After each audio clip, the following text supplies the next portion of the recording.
un archivage actif. Ça, c'est un point très important à comprendre.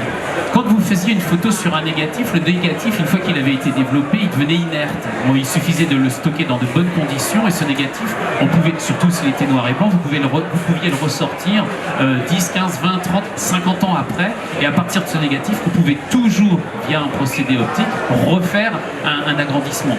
Donc ce négatif, une fois qu'il avait été développé, il n'avait plus d'empreinte écologique. C'était terminé, il était, voilà, il était devenu inerte. On parle d'un archivage passif. Dans le cadre de la photo numérique, c'est quelque chose de totalement différent qui vient. On produit, au moment où on appuie sur l'appareil, sur le déclencheur, on produit un déchet numérique. Cette photo n'existera pas tant qu'elle aura besoin, pour vivre pratiquement toute sa vie, d'énergie. Ça, c'est très important. Tant qu'elle n'a pas été imprimée, cette photo, tant qu'elle n'a pas été tirée sur une imprimante, cette photo, qui n'est qu'un algorithme, une succession de 1 et de 0, eh bien cette photo, pour vivre, elle aura besoin d'électricité tout au long de sa vie.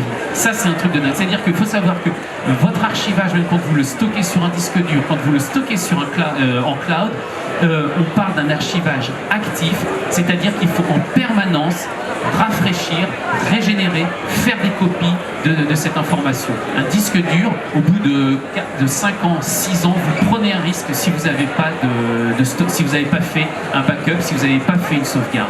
Et donc, quand on archive dans le cloud computing, eh bien, l'entreprise qui héberge vos données va passer son temps à faire des sauvegardes de sauvegarde.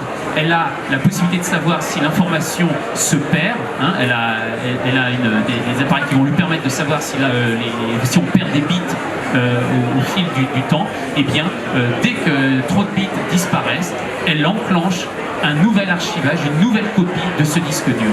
Et ça, de façon indéfinie. Voilà.